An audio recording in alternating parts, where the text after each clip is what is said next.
आज हम पढ़ेंगे कार्सिनोसिनम।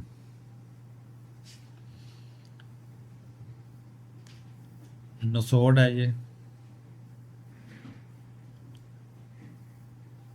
कार्सिनोसिनम एक नोसोड रेमेडी है। ये मलिग्नेंट कैंसरस टिश्यू से तैयार की गई है। अब इसमें भी इसकी जो प्रिपरेशन है ना, ये मुख्तलिफ लोगों ने मुख्तलिफ तरीक़ों से की है। और जैसा कि क्लासिकल होम्योपैथी में बर्नट, क्लार्क, फॉबिस्टर वगैरह ने इसको क्लिनिकल डेप्थ जो है ना इसकी सही मैंने में बयान की है। अच्छा, इसके नसोड़ जो है ना वो मुख्तलफ जगहों से लिए गए हैं। बाज़ लोगों ने किसी एक हिस्से का कैंसरस पार्ट लिया और उसकी मेडिसिन बना दी, पोटेंसी बना दी, और बाज़ लोगों ने मुख्तलिफ कैंसर के पार्ट्स को जमा किया और उन सब कैंसर ज़दा हिस्सों को इकट्ठा करके तो उसको पोटेंटाइज किया। यानी मुख्तलिफ से मुराद बाद लोगों ने 50-60 कैंसर तक भी जमा किए हैं मुख्तलिफ हिस्सों के। तो इसलिए अच्छा, बाद लोगों ने अच्छा कैंसर कार्सिनोसम जो है ना, ये आजकल जो फार्मेसियाँ जो हैं वो अलग अलग पार्ट्स के अलग अलग कैंसर के पोटेंशियल भी दे रहे हैं। जो बेसिक कार्सिनोसन है वो मिक्स में आता है, मैं समझ लेकिन मिक्स नोसोड है, मिक्स जगहों से दिया हुआ है। अंतर सिंह सोडना में हमें बेच दिए। ये लाजमी नहीं है, असल में कैंसर की अपने की नेचर है, लेकिन उनकी कोशिश ये है कि वे हम इसको मुख्तलिफ कैंसरों का मजमूआ इकट्ठा करके तो उसी हिसाब की मेडिसिन बना दें कि अगर अगर आप एज ए एंटी मियाज़म दवाई देना चाह रहे हैं या उसके सिम्टम के ऊपर देना चाह रहे हैं तो वो ज़्यादा कवर करे। ट्यूबरकुलोसिस होगी, इसका कार्सिनोसिस होगी, ये और उसका ये और होगी। ये मोस्टली आप इसको हायर पोटेंसी में यूज़ करते हैं ना। ये जितने भी नसोड है इसको हाई पोटेंसी में यूज़ करते हैं। नहीं कल बस देनी है, बस उसके बाद यानी इसकी रेपिटेशन भी नहीं करनी, ज़्यादा लो पोटेंसी भी नहीं देनी। अच्छा, लेकिन इसकी प्रूविंग भी चूँकि हुई है तो प्रूविंग के अंदर हमें कॉन्स्टिट्यूशनल सिम्टम भी मिले हैं, फिजिकल सिम्टम भी मिले हैं, मेंटल जनरल भी मिले हैं, फिजिकल जनरल भी मिले हैं। तो इस लिहाज से हम इसका फेवर एक्शन जब हम देखते हैं इस मेडिसिन का तो वो है nervous system, endocrine system, immune dysregulation. ज़ाहिर है कि इम्यून डिसरेगुलेशन होती है तो तभी तो कैंसर पैदा होता है। फिर इसके अंदर इमोशनल सप्रेशन भी पाई जाती है और कैंसर डायथीसिस पाया जाता है, यानी कि मरीज़ की फैमिली के अंदर कैंसर की हिस्ट्री पाई जाती है, उनके अंदर आसानी से कैंसर हो जाने का रुझान पाया जाता है। ऑटो इम्यून टेंडेंसी पाई जाती है, यानी ऑटो इम्यून डिजीज़ जो हैं वो इसके इनके अंदर पाई जाती हैं। जिस तरह बहुत सारी बीमारियां ऑटो इम्यून डिसऑर्डर में आ जाती हैं, जिस तरह सीलिक डिजीज़ है, रूमेटाइड आर्थराइटिस जो है, ठीक है ना। इस तरह बहुत सारी एलर्जीज़ जो हैं या एड्स है, ये सारी ऑटो इम्यून डिजीज़ हैं ये। अच्छा, जैसे साल मतलब एक सिरिक डिजीज़ का पेशेंट है, अगर हम हमसे इलाज करवाना शुरू करता है तो अगर उस दौरान में जो उसको जिस तरह उसको वेट वैसे की सारी जो बात ले सकती है जो उसको मना होती है, क्या वो इलाज के दौरान वो चीज़ें खा सकते हैं या परहेज को कंटिन्यू रहेगा? वैसे इलाज के दौरान उसने परहेज़ करना है परहेज करना है तो आम जब रूटीन तक में जब तक उसके काबिल नहीं हो जाता है। क्यों आम रूटीन में तो बिल्कुल नहीं खा सकते ना, वो तो बिल्कुल अगर इलाज सही करवाता है और बेहतर होता है फिर वो खा सकते हैं। फिर खाना शुरू करता है, उसको फिर चीज़ें प्रॉब्लम नहीं करती। लेकिन फिर भी मेडिसिन तो खानी पड़ती है मुसलसल। सारी उम्र नहीं खानी पड़ती, एक लंबा अरसा खानी पड़ती है। अच्छा, इसके अंदर इसका एलर्जिक कॉन्स्टिट्यूशन भी है, ये मुख्तलिफ तरह की एलर्जियाँ भी इनकी पाई जाती हैं, क्योंकि एलर्जी जो है ये भी ऑटोइम्यून डिजीज़ है। इसी तरह क्रॉनिक फटीग स्टेट, यानी हमेशा ही थका रहता है, हमेशा थका रहने से मराज ये है कि उसके अंदर